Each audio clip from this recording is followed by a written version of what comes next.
Shideler, thank you so much for joining us. Great to be back on the show. It's always a pleasure. Thanks for having me. Now, following a rise in Iran-backed Houthi attacks on shipping in the Red Sea, the Biden administration is redesignating the Houthis as a terrorist group. This is after undoing that designation from the Trump administration. Now, in your understanding, why was that reversal made in the first place? Well, the Biden administration really excels, above all, at making it look like they're doing something when, in fact, they're doing nothing. So here they're redesignating the Houthis as a terrorist organization, having previously removed the Houthis on essentially the first day of their administration, really just sort of out of spite against the Trump administration. And now finding out that, in fact, the Houthis are a great deal of trouble. They do act as a terrorist proxy of Iran.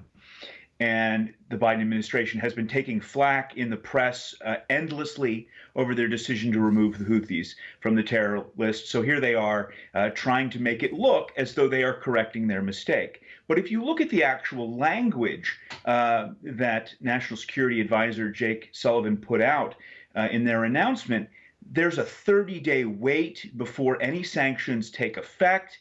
There are numerous carve-outs built in to the designation to ensure that the Yemenis are still able to receive all manner of shipments.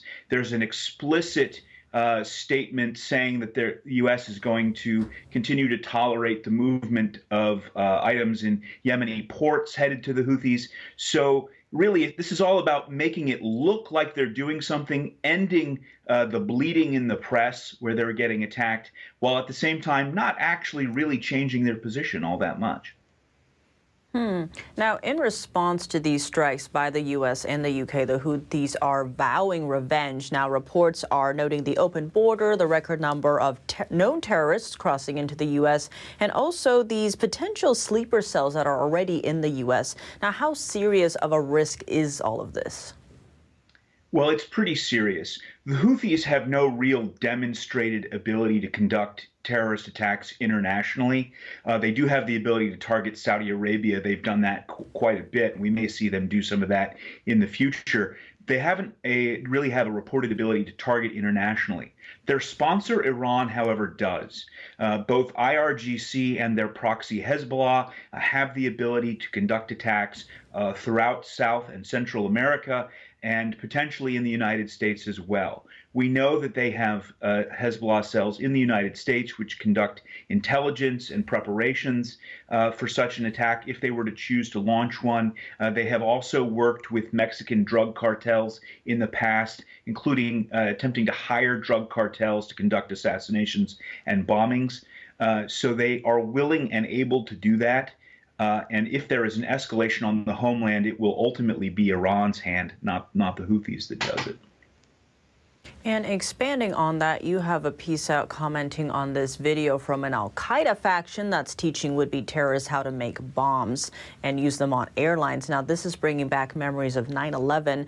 Is this just fear-mongering, or is this a legit threat? Well, anytime you're talking about al-Qaeda, you have to take them seriously.